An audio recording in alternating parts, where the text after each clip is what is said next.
জয় মা। ওং কামাখ্যা বরদে দেবী নীল পর্বত বাসিনী তং মাতা জগতাং ধাত্রী যোনি মুদ্রে নমস্তুতে। ভক্তগণ, আজকে আমি অম্বুবাচী বিষয়ে আমাদের যে ধারণা আছে বা ভ্রান্ত ধারণা আছে বা সংস্কার আছে, কুসংস্কার আছে, তাই নিয়ে কিছু বলতে চাই। অম্বুবাচী বলতে আসলে কি, সেটাই আমরা অনেকেই জানি না। আমি আমার জ্ঞান, বুদ্ধি এবং উপলব্ধি দিয়ে তাই কিছু কথা বলতে চাই। তা ভক্তগণ, অম্বুবাচী বলতে কি এবং কেন, তা আমরা প্রায় সবাই জানি এবং আমরা প্রত্যেকেই এই অম্বুবাচীর দিনগুলো মানি। আগামী 7ই আষাঢ়, ইংরেজি 22শে জুন 2025 রবিবার দিবা 2:57 গতে অম্বুবাচী প্রবৃত্তি অর্থাৎ আরম্ভ হবে এবং 10ই আষাঢ় 25শে জুন বুধবার অমাবস্যা 4:25-34 পর্যন্ত থাকবে। একে বলা হয় অমাবস্যার নিবৃত্তি দিন। অম্বুবাচী নিবৃত্তি হবে রাত্রি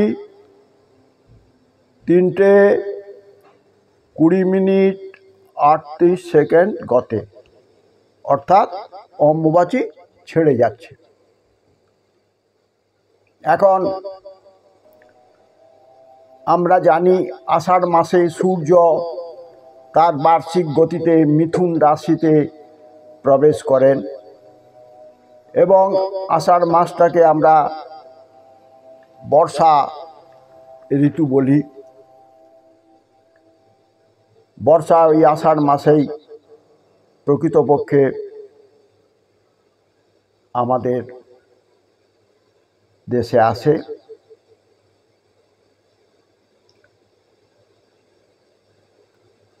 তা সূর্য তার বার্ষিক গতিতে মিথুন রাশিতে প্রবেশ করেন এবং পৃথিবীতে সূর্য মিথুন রাশিতে মৃগশিরা নক্ষত্র 6°40' ভোগ করে। তারপরে আদ্রা নক্ষত্রে 13°20' মধ্যে প্রথম পাদে অবস্থান করলে অম্বুবাচী আরম্ভ হয়। তাহলে আদ্রা নক্ষত্রের প্রথম পাদে যখন সূর্য আসেন পৃথিবীতে, তখন অম্বুবাচী আরম্ভ হয়। এখন এই অম্বুবাচী কথার প্রকৃত অর্থ কি? অম্বুবাচী, এ দুটো কথাকে যদি আপনি সন্ধি বিচ্ছেদ করেন, তাহলে অম্বু মানে হলো জল। অম্বু কথার অর্থ, সংস্কৃত কথার অর্থ কি? অম্বু মানে জল। সেই জলধারা কোথা থেকে আসে? মহাকাশ থেকে আসে। তাহলে এই মহাকাশ থেকে জলবিন্দু পৃথিবীতে পতিত হয় এবং পৃথিবীকে আমরা মা বলে সম্বোধন করি। পৃথিবী মাতা, পৃথ্বীমাতা, ধরিত্রী মাতা। তাই পৃথিবীরূপী মা বা প্রকৃতি মাতা আর্দ্র হয়ে স্নাত হন। অর্থাৎ বৃষ্টি বিন্দু এই পৃথিবীর বুকে ধাবিত হয়ে পৃথিবীকে স্নাত করান। তাই আমরা বলি পৃথিবীরূপী মা রজস্বলা হন। আমরা বলি পৃথিবী রজস্বলা হন এই অম্বুবাচীর মধ্যে। এটা কিন্তু আসল তত্ত্ব।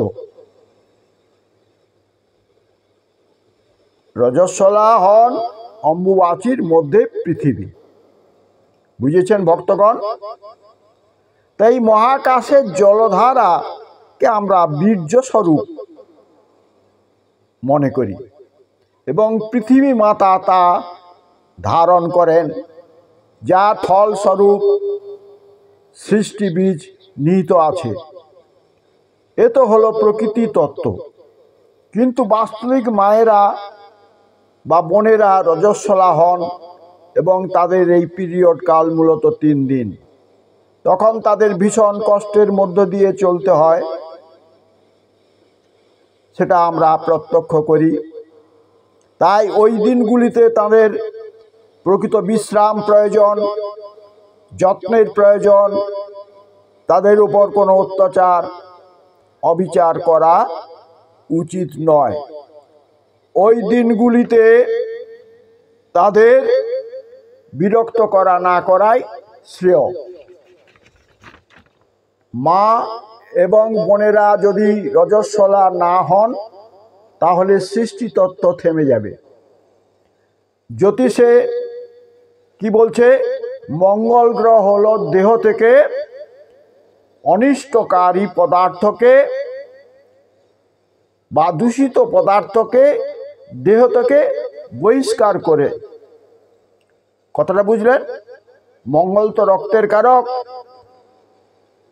তা যখন মা বোনেদের সেই রক্ত দূষিত হয়ে যায়, সেই দূষিত রক্তকে বহিষ্কার করে মঙ্গল গ্রহ। তাই মা বোনেরা সুস্থ হন, রক্ষা পান। যদি তা না হতেন, মা বোনেরা যদি রজস্বলা না হতেন, তাহলে এই সৃষ্টি তত্ত্ব বজায় থাকতো না। এটা আপনারা ভালো করেই জানেন। এখন পুরাণ এবং তন্ত্রমতে নীল পর্বত, যা আসাম রাজ্যে অবস্থিত এবং কামাখ্যা ধাম নামে প্রসিদ্ধ, এই নীল পর্বতে মা সতীর যোনি অংশ পতিত হয়েছিল। পুরাণে বর্ণিত আছে, দক্ষরাজ শিবহীন যজ্ঞ করেছিলেন। তাই শিবের অপমান সহ্য করতে না পেরে মা ভগবতী সতী যজ্ঞকুণ্ডে দেহত্যাগ করেন। শিব জানতে পেরে প্রচণ্ড ক্রোধে সতীর সেই দেহকে কাঁধে নিয়ে প্রচণ্ড নৃত্য করতে থাকেন। তখন সমস্ত বিশ্ব কেঁপে উঠেছিল। সৃষ্টি স্থিতি প্রলয় বোধহয় হয়ে যাবে এবং ভগবান বিষ্ণু ভাবলেন, যদি শিবকে এই অবস্থার থেকে আমি নিরত না করতে পারি তাহলে পৃথিবী ধ্বংস হয়ে যাবে। তাই তিনি কি করলেন? বিষ্ণু সুদর্শন চক্র দিয়ে সতীর দেহকে খণ্ড খণ্ড করে 51টি ভাগে ভাগ করেছিলেন। ওই 51টি খণ্ড যেখানে যেখানে পতিত হয়েছিল সেখানে সেখানে সতীপীঠ গড়ে উঠেছে এবং ওই 51টি পীঠে ভৈরব পীঠও আছে। তাই নীল পর্বতে মায়ের যোনি পতিত হয়েছিল।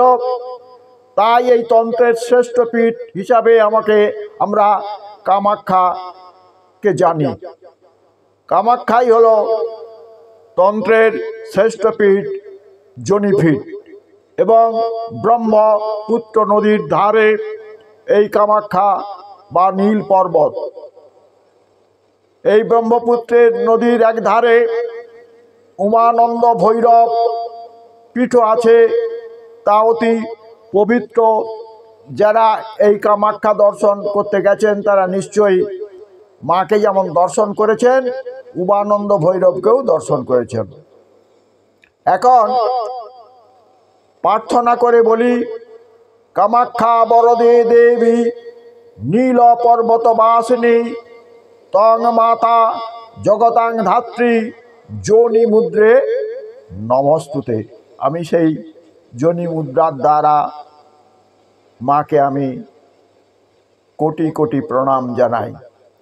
এখন প্রাকৃতিক কারণে মায়ের যোনিপীঠের গর্ভ গিয়ে অন্ধকারাচ্ছন্ন যোনিশিলা এবং সারা বৎসর পবিত্র ব্রহ্মপুত্র পবিত্র জলের ধারা প্রবহমান থাকে, কিন্তু অম্বুবাচী মধ্যে একটু লাল ধারা ওই পীঠের মধ্যে প্রবাহিত হয় কোনো এক অজ্ঞাত কারণে। তাই লাল বস্ত্র ওই পীঠের মধ্যে নিবেদন করা হয় এবং অম্বুবাচী আরম্ভকাল থেকে অম্বুবাচীর নিবৃত্তিকাল মধ্যে মায়ের গর্ভগৃহের যে প্রধান দরজা অর্গল তা বন্ধ রাখা হয়। চতুর্থ দিনে তা ভক্তগণের জন্য খুলে দেওয়া হয়। আমার সৌভাগ্য হয়েছিল, আমিও এক দুবার ওই সময় কামাখ্যা পীঠে উপস্থিত ছিলাম। দেখেছি লক্ষ লক্ষ ভক্তমণ্ডলী রৌদ্র জল বৃষ্টিকে উপেক্ষা করে লাইন দিয়ে অবস্থান করছেন এবং কিছু ভক্ত তারা ওই সাধু সন্ন্যাসী বা যারা ওই লাইনে বসে আছে তাদের খাদ্য বিতরণ করছেন। কি অপূর্ব দৃশ্য! কখনো রৌদ্র কখনো বৃষ্টি কে উপেক্ষা করে তারা কিন্তু লাইন দিয়ে ওই 3 দিনই ওখানে অবস্থান করছে।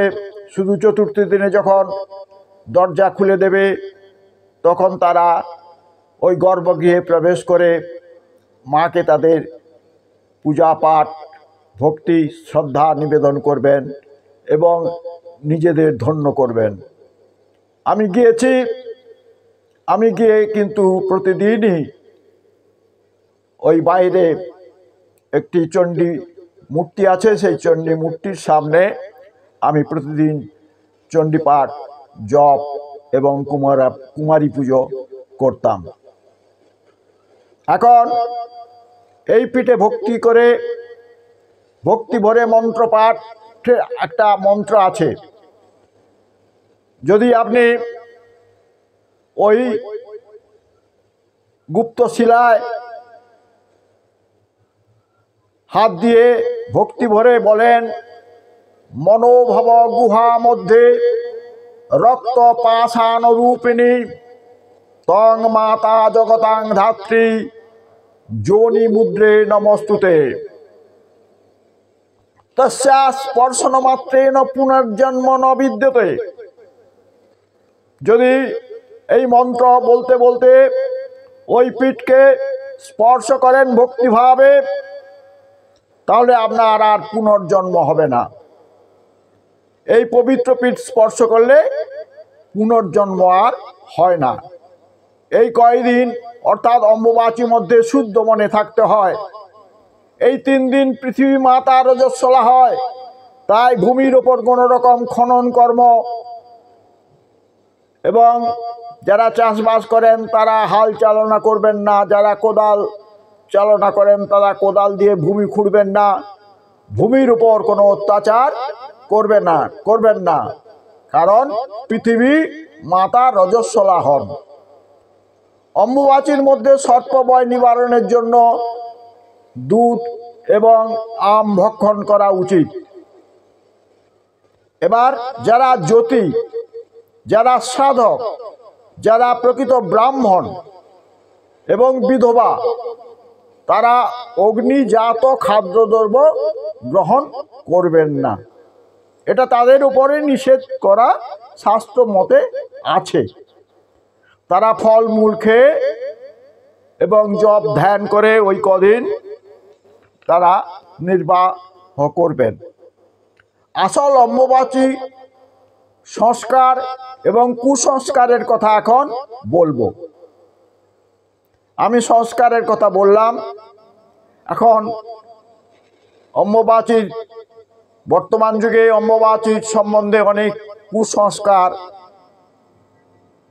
ছড়িয়ে পড়েছে। প্রথমত বলে রাখি, এই অম্বুবাচীর মধ্যে জনিপীঠ কামাখ্যার মধ্যে এই রীতিনীতি কামাখ্যা পীঠের মধ্যেই সীমাবদ্ধ, সেটা কিন্তু অন্যত্র নয়, শুধু কামাখ্যা জনিপীঠের মধ্যেই সীমাবদ্ধ। এখন আমরা সর্বত্র তা পালন করছি। অন্যত্র আমরা ভূমি খনন, বীজ বপন ইত্যাদি করব না।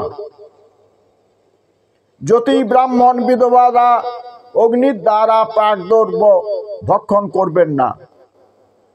তাই বলে বিশ্বমাতার পূজা পাঠ নিত্যকর্ম জপ নিষিদ্ধ কখনোই করা উচিত নয়। কারণ বিশ্বমাতা আমাদের দেহের মধ্যে, আমাদের অন্তরে বাইরে, বিশ্ব ব্রহ্মাণ্ডে তিনি বিরাজিত আছেন। কোথায় তাকে আমরা আটকে রাখবো? প্রকৃতপক্ষে আমরা এই গৃহের মধ্যে, মন্দিরের মধ্যে প্রতিষ্ঠিত যে সকল মূর্তিগুলো আছে বা ঘরের মধ্যে যে সকল মায়ের ফটো আছে, সেখানেও আমরা লাল কাপড় দিয়ে ঢেকে রাখি। এবং এই একটু লাল টুকরো নিয়ে অনেকেই অনেক কিছু ব্যবসা করছেন বা কুসংস্কার ছড়িয়ে দিচ্ছেন যে ওই কাপড়টি নাকি রাখলে তার সব কিছু মনোবাসনা পূর্ণ হবে। সেটা কিন্তু নয়, সেটা আমাদের কুসংস্কার বা আমাদের ভ্রান্ত প্রচার। আমাদের অজ্ঞতার কারণে এবং অসুচি মনের কারণে আমরা পূজা পাঠ জপ নিত্যক্রিয়া বন্ধ করি। আচ্ছা, ওই 3 দিন যে মায়ের গর্ভগৃহ বন্ধ থাকে, তাহলে মার কি ওখানে কোনো পূজা পাঠ জপ তপ বা তাকে ভোগ আরতি করা হয় না? তাহলে মাকে কি উপবাসে রাখা হয়? সেটা কখনোই সম্ভব নয়। আপনাদের বাড়িতে মা রজস্বলা হলে, বোন রজস্বলা হলে তাদের কি খাওয়া দাওয়া বন্ধ করে দেন? তাদের যত্ন আরতি বন্ধ করেন না। যেমন আপনার ঘরের মধ্যে আপনি মা বোনেদের কষ্ট দিতে পারেন না, তেমনি ওই বিশ্ব প্রকৃতির স্বরূপা যে জনিপীঠ আছে, সেখানেও মাকে আপনি পূজা পাঠ এবং তার ভোগ নিবেদনে বাধা দিতে পারেন না। অতএব আমার মতে অম্বুবাচীর মধ্যে আরো বেশি করে পূজা পাঠ জপ তপ যজ্ঞ কুমারী পূজা করা উচিত বলে আমি মনে করি। ভক্তগণ, এখন অনেকেই অসাধু ব্যবসায় লিপ্ত হয়েছে। ওই মায়ের কাপড় হাজার হাজার টাকায় বিক্রি করে মানুষের মধ্যে বিতরণ করছেন। এটা অন্যায়। আপনারা এর বিরুদ্ধে প্রতিবাদ করুন। আপনারা শুদ্ধ মনে, স্থির মনে চিন্তা করুন যে এটা কি ঠিক? মায়ের ওই বস্ত্র কি আমাদের ধারণ করা উচিত? মায়ের ওই পবিত্র জিনিসকে আমরা মনে মনে প্রণাম করব, তা বলে তাকে কি আমরা ধারণ করে রাখবো? এটা ঠিক নয় বলে আমি মনে করি। আপনাদের মতে কি বলে জানি না, আপনারা বিচার করবেন, বিশ্লেষণ করবেন এবং চিন্তা করবেন। এখন আমার এই ব্যাখ্যাটির মধ্যে যদি কোনো ভুল ত্রুটি হয়ে থাকে আপনারা ক্ষমা করবেন। আমি যদি কাউকে কিছু অজ্ঞাত কারণে দুঃখ দিয়ে থাকি, তারাও কিন্তু আমাকে ক্ষমা করে দেবেন। আমার এই অম্বুবাচী সম্বন্ধে যেটুকু ধ্যান ধারণা হয়েছে সেই কথাই আপনাদের সামনে তুলে ধরলাম। যদি আমার এই বক্তব্য আপনাদের ভালো লাগে তাহলে আপনারা দয়া করে মা কামাখ্যার নামে সাবস্ক্রাইব করবেন, শেয়ার করবেন, লাইক করবেন এবং মন্তব্য করে জানাবেন। কিন্তু এটাই আপনাদের কাছে আমার বিশেষ অনুরোধ রাখলাম। আবার বলি, মা কামাখ্যা আপনাদের সবার মঙ্গল করুন, আপনাদের কল্যাণ করুন। সর্বে ভবন্তু সুখিনঃ, সর্বে সন্তু নিরাময়া, সর্বে ভদ্রাণি পশ্যন্তু, মা কশ্চিৎ দুঃখভাগ ভবেৎ। জয় মা কামাখ্যা, জয় মা কামাখ্যা, জয় মা কামাখ্যা। যোনি মুদ্রে নমস্তুতে।